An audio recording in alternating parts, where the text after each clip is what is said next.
guys, welcome to Cat Jammy in the Car. Today we have our special guest, Martin. Welcome, Martin. Hey, thank you for having me, Kat. Good to have you. So Martin is another another comedian, fellow comedian. You're gonna say famous, weren't you? I was about to say female and turn into a famous. Last time, sometimes I was like getting confused about the words, Anyway, so Martin, please introduce yourself. Hi, I'm Martin Morrow. You might have seen me on commercial at some point in your life, as well as stand-up stages all across the globe. Awesome. So Martin, what manifest you're gonna be famous, right? I'm just about to say Yes. famous, right? Yes. This is the So year. that's a word came out of my mouth right now. Yes. Is that this crazy? Is the year for it. Yes. So Martin, tell us how did you start in stand-up comedy? I started in college, actually. So I started in a duo called Tubby and Martin with my high school best friend. And essentially, there was an open mic going on at my college at Auburn University in Auburn, Alabama. And we were like, we should do this, kind of break away from our usual friend group. Right. And just kept going from there 15 years later. Wow, it's been 15 years? Yeah. So how long you lived in LA? I lived in LA for 5 years. So like you moved to LA just pursue your stand-up comedy career, right? Yeah, this and do a lot more writing, a lot more opportunities that are available here. Yeah, cool. It's so funny. Like comedians we ran into each other. I literally just saw Martin last night. Yeah. Over at the Dime. Yeah, small world, right? So I feel like comedians, you constantly see each other.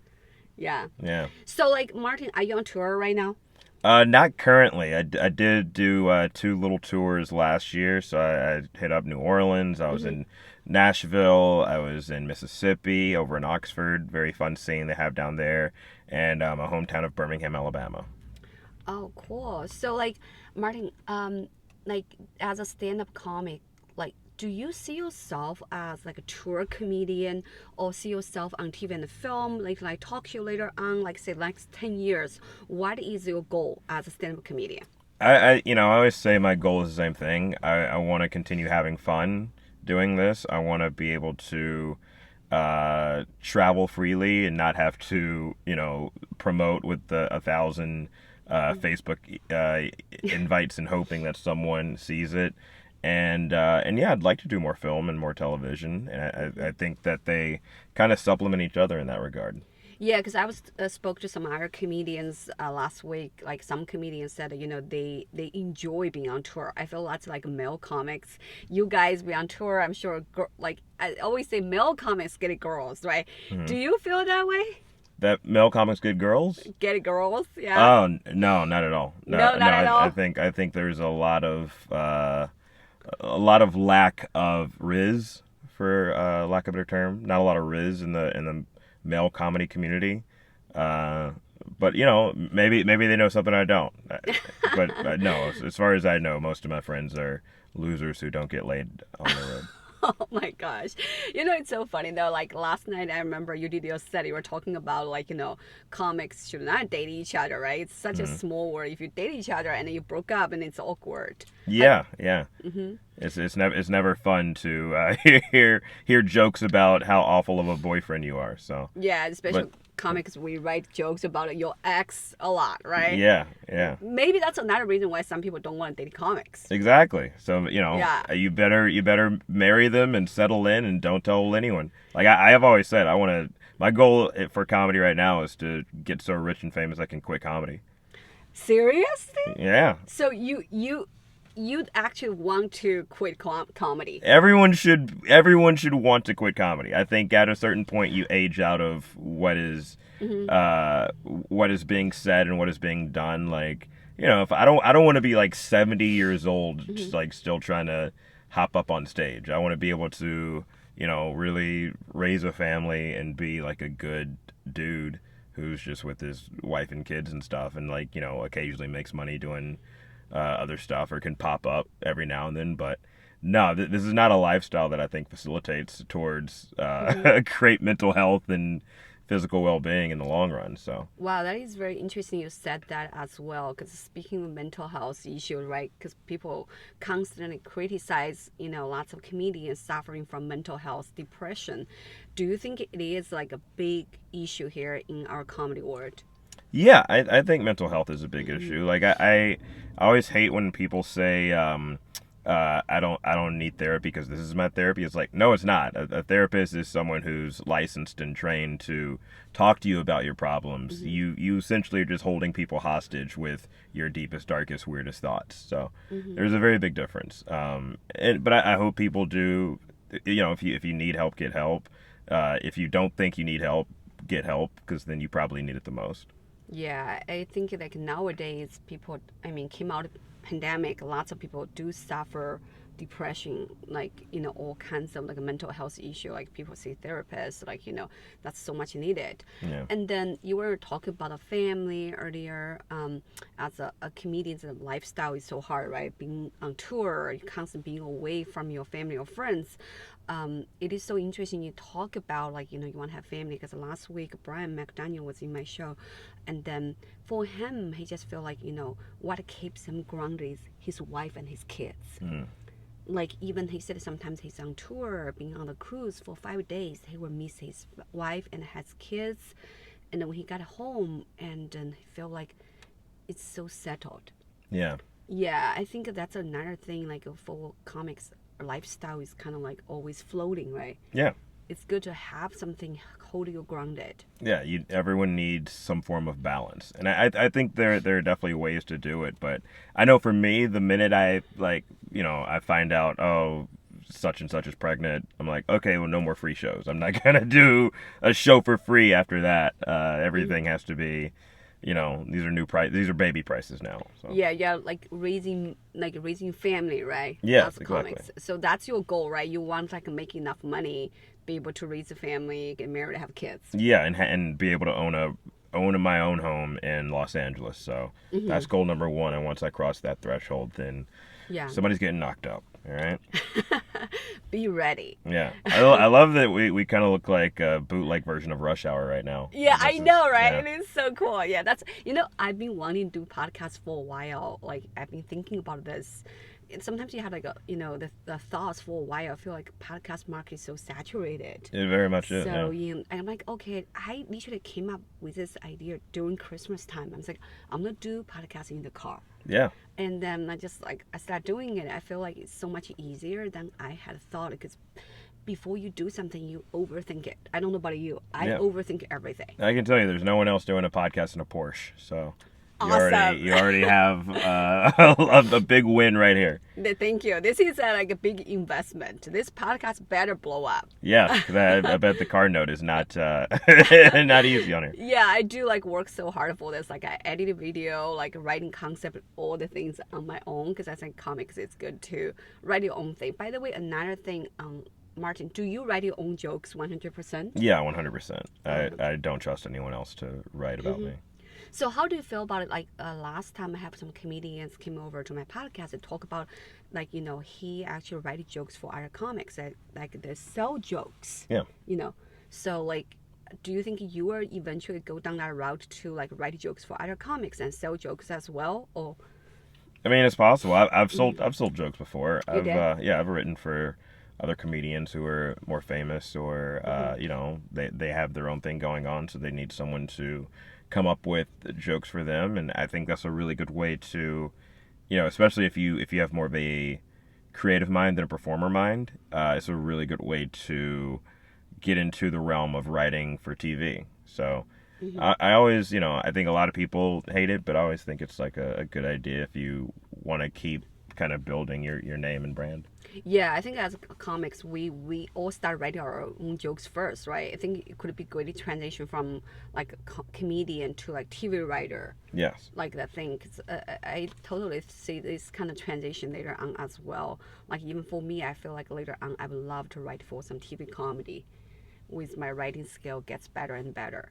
So, okay, since you talk about like, you want to make enough money, right now there is a thing going on in our comedy world right now. It's that if someone offer you, like say $5 million, say, Martin, someone offer you $5 million, but the deal is you will never step on the stage of stand-up anymore. You can never do stand-up anymore. Ready at $5 million tax-free? Yeah, just like a $5 million. You say, okay. Yeah.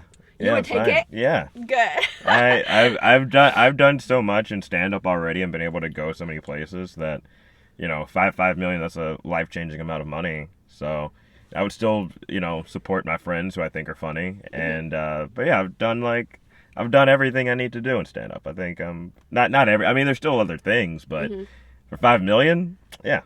Take it, right? Oh Five yeah. million gonna raise kids, buy a house here in Exactly. LA, right? That's where the family starts. There's not a person in LA who wouldn't see a man with $5 million and not and who is not doing stand up and be like, okay, I like that guy. He's funny, but he doesn't have to be funny for other bitches. Like that's a good it's a good balance.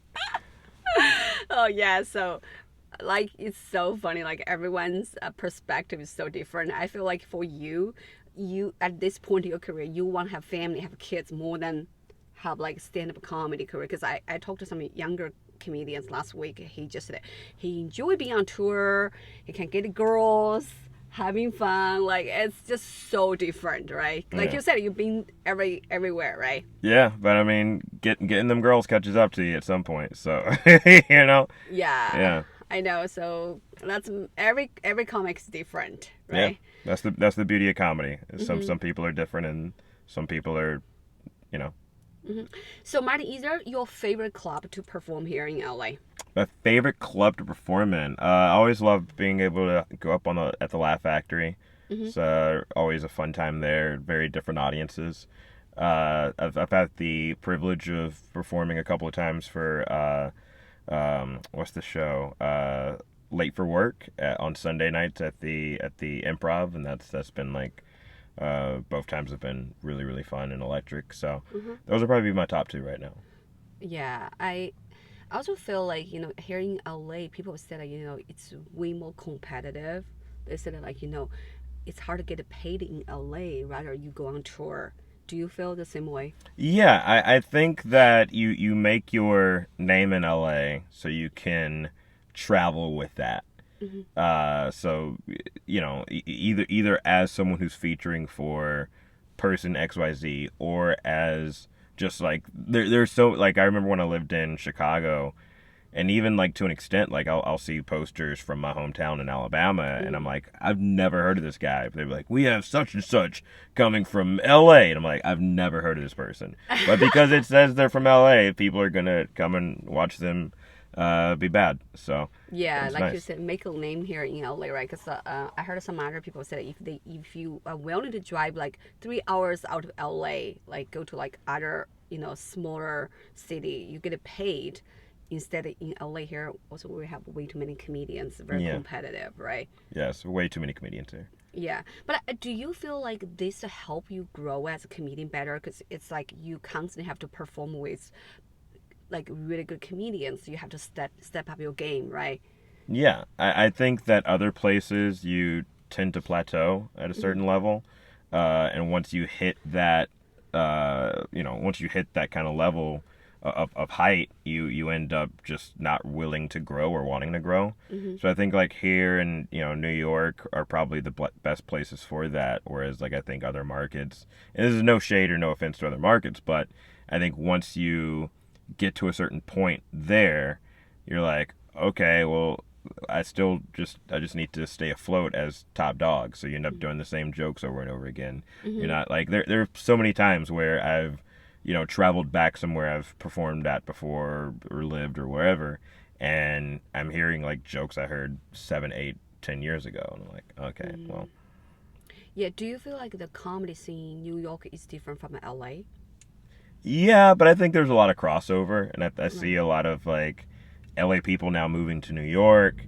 Um, but yeah, like last time I was there it felt similar in some regards of like you see the up and coming people, you see the kind of weirder avant-garde I guess comedy, you see the more club comics, that sort of thing, so it still has its balance. Yeah, like I feel like LA definitely is. It's like a very competitive. I've never performed in New York before, but people say, "Oh, you need to go to New York. You can do 4 and 5 show per night." Here in LA, it's kind of impossible, right? I mean, even we have a comedy club on Sunset and the Morrows, but it's still like I don't know how people do 4 and 5 show each night. Yeah, well, I think they start a little bit earlier there, so like a lot of their clubs or a lot of their shows will start at like 5 o'clock, Mm-hmm. And I'm sure some people also like factor in open mics or whatever too, but they'll have something that starts at 5, and then if you go up early in the 5, you could make a Mm-hmm. 7 o'clock, and then from a 7 to a Mm-hmm. 8 to 10, and then there might be like a late night show somewhere. Mm-hmm. All right. So, is there any of your favorite city to go on tour? Favorite cities? Love New Orleans. That's definitely number one. Cape Town was one of the most beautiful places I've ever been, and You mean Cape Town in South Africa? yes, yes, Wow, yes. you performed there. I did. That was That is 20, pretty cool. yeah, 2018. Performed there. Wow. I don't know. I don't think that club is still open. I think the pandemic. It was kind of a victim of the pandemic. But if anything else opens up there, I'd love to go back. But yeah, those are my probably top two. Always going back home to Birmingham is up there.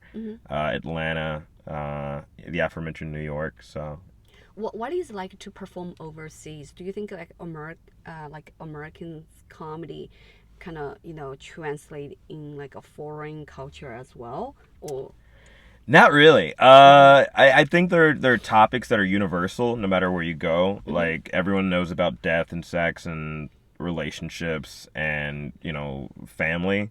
But like I remember I performed in Shanghai and I mentioned you went to Shanghai? Oh yeah, my yeah, yeah. gosh, I want to go to Shanghai after because right now I heard it's still pandemic It's over still there. yeah, it's still I yeah. want to go there so bad. But I mentioned Martin Luther King Jr. and they were like, we don't know who that is. And I was like, No what? way. Yeah, I was like, what do you mean you don't know MLK?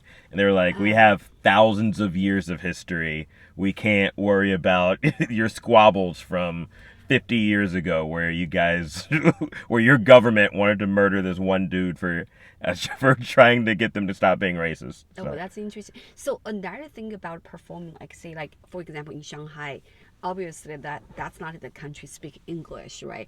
So when you perform there, like what are the audience like?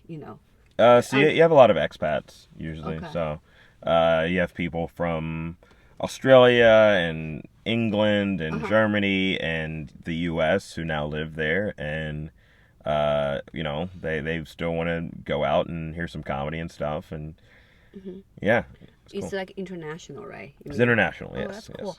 So like being on tour for so many years, like what is like the how to say uh difference the American audience compared to like those foreign audience? Do you think American audience are more open-minded compared to like foreign? No, the opposite, I'd say. Okay. Yeah, I think overseas audiences are because they don't get offended as easily. Really? Yeah, Oh, yeah, that's interesting because I feel like it's another thing to talk about. We have to talk about a cancel culture thing as well, yeah. I, right? I, I think that over there they are just a little bit more open and receptive to any sort of ideas or kind of going on a journey with you. Right. Whereas here, if you just hear like a certain word, you immediately shut down, you shut off because you heard that thing that you think is going to be bad or that thing that you think is going to trigger you or upset you or whatever. So I think that they tend to have a kind of better overall view of like what humor is and being able to honor and stay open to that. Wow, that's very interesting. I think like nowadays, speaking of cancel culture as comedians, like here, like we talk about in like America, like you gotta be very careful about your jokes, right? Yeah. Everyone's so easy to get offended, Yeah.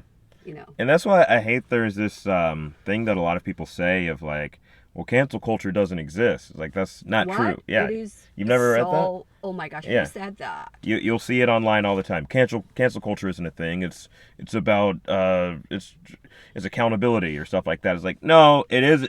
If it isn't a thing, it's a thing that we've made a thing because we've said it so often. I could say the word like goobly boop, right? That's not a thing, like because that has no definition. But we can define what cancel culture is, and if the idea is, well, cancel culture doesn't exist because this person that would have been quote unquote canceled is back to working or back to doing stand up or back to whatever. It's like, oh, you wanted them executed, you wanted them murdered, is that you want them dead, you wanted them to commit suicide? Like what is your idea of what a cancellation is? Because I think that what we tend to forget is that when someone is quote unquote canceled, be it for their stand up, be it for their actions, whatever, there is still an air of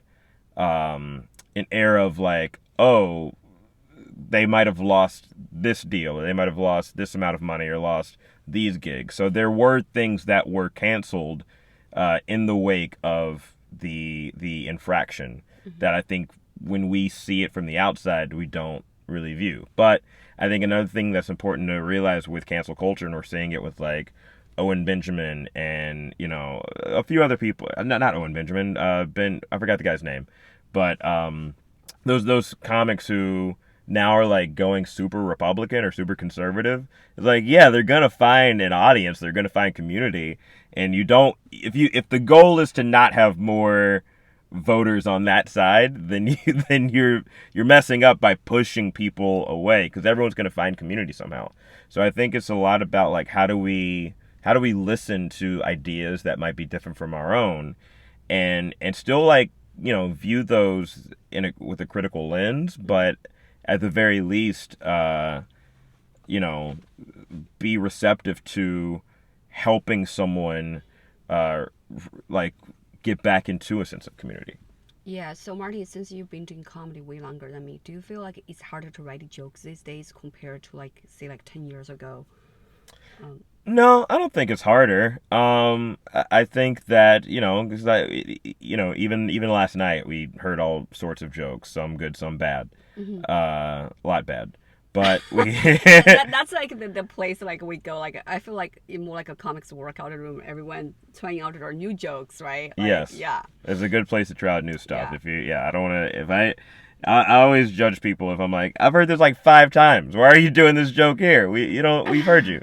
Uh, but I get it. Sometimes it's a muscle to work out. But yeah, I think that it's not necessarily harder to write comedy now. I think if anything, it's just a matter of how you want to how do you want people to interpret you and your character that you portray on stage. Hmm. If you can still write the same stuff and still like perform the same topics as you could 10 years ago, but does that show growth? Does that show like evolving Right. in your own performance and in your own writing ability? If not, then maybe if the audience is not giving you the reception that you think, because you are stuck in a mind frame of however long ago or whatever type of thought process, then Hmm. I think that's the reflection you need. Yeah. Do you feel like you kind of sort of like adapt your jokes like according to like the audience? So like one time I did a show in Orange County, and I feel like the audience there are so different from Hollywood. It's very Republican there. Here in Hollywood, it's just more like liberal, right? Like some jokes work out here in Hollywood doesn't work out in doesn't totally just not good for those people in Orange County at all. I feel like I adjust to an extent, but at the same time, I think it's important to be true to yourself. But like there are certain jokes I probably won't do here that I would feel more comfortable doing in an Orange County, and there's certain jokes in Orange Hmm. County I probably, vice versa.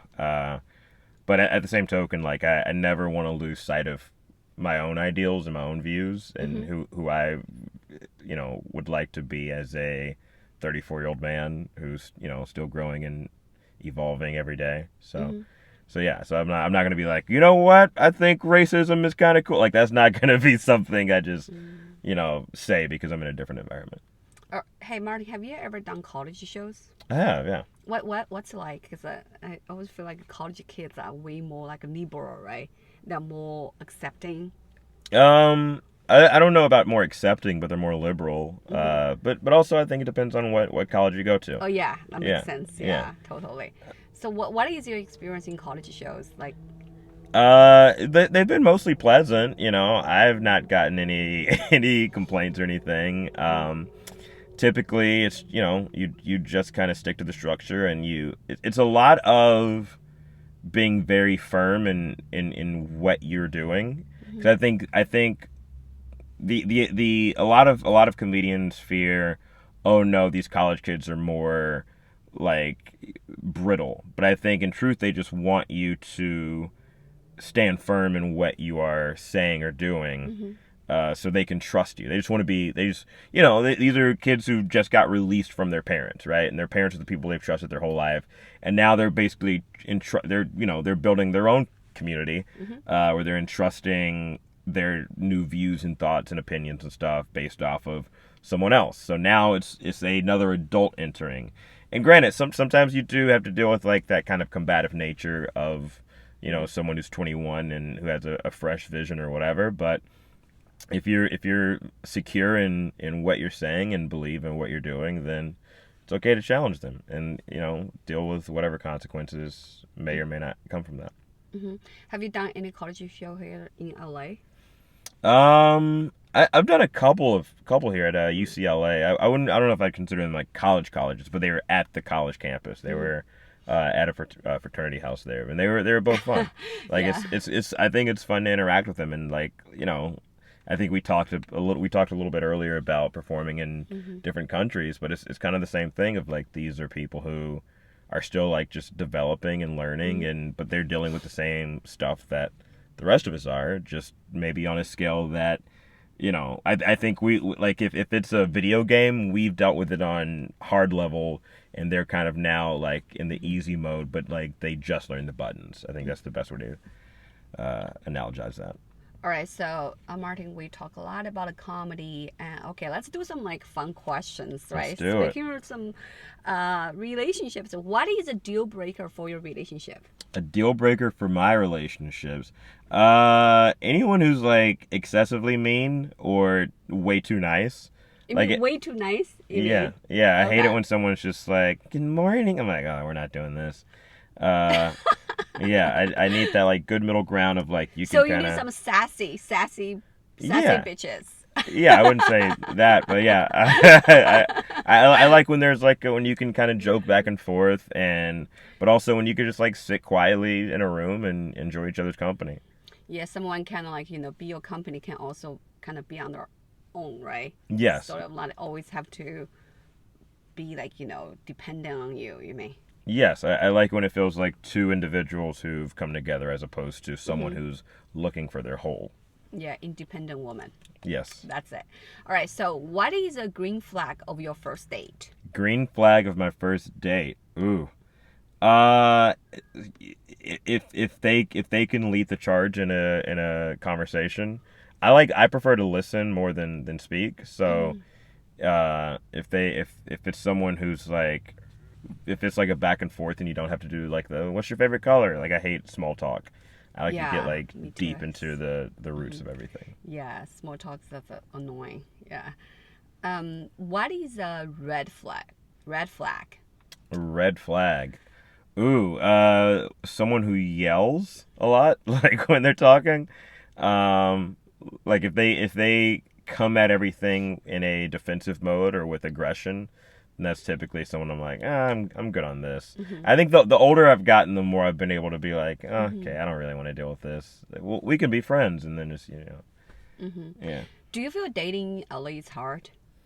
I think dating anywhere is hard. I think Yeah, it's not just LA, right? yeah. I mean, you're always navigating minefields, Mm-hmm. because you're essentially you are asking someone who has 20, 30 some odd years of their own upbringing and trauma and different lifestyles and exes and this partner did this and this partner did that, and then you're mixing that with yours and you don't know theirs off rip because that'd be insane. You're basing it off of like a small bio where they presented the best part of themselves of like I'm good at sarcasm or whatever, and they're basing it off the best part of you that you present up front of like I'm funny in certain situations or whatever. So Mm-hmm. you're mixing those, and then every now and then you get those splashes of like, oh yeah, that's when that guy yelled at me, or oh yeah, that's when that girl said to choke her, or oh, like that kind of thing. Like it's all very different, and then you kind of figure out like, is this something I'm willing to deal with long term or not? Mm-hmm. All right, cool. One last question. If you can only pick one type of food to eat for the rest of your lifetime, what would it be? Ooh, one type. Italian. Italian, yeah. I think there's a decent amount of variety there, and I'd get my carb loading on. All right, that's cool. So, all right, Martin, thank you for being in Cat Jam in the Car podcast. I guess it's too hot here in the car. I couldn't even like speak male and female. The words totally got around. It's too hot. It happens to Anyway, the best of us. yes. All right. So, do you have anything to plug? Yeah, just follow me on Instagram and TikTok and Twitter at Martin M. Morrow, spelled like tomorrow, Morrow. So it's Martin Morrow. It's two M's in the middle. And I put all my shows there and clips and all that jazz. Awesome. Thank you, guys. Peace. Thank you.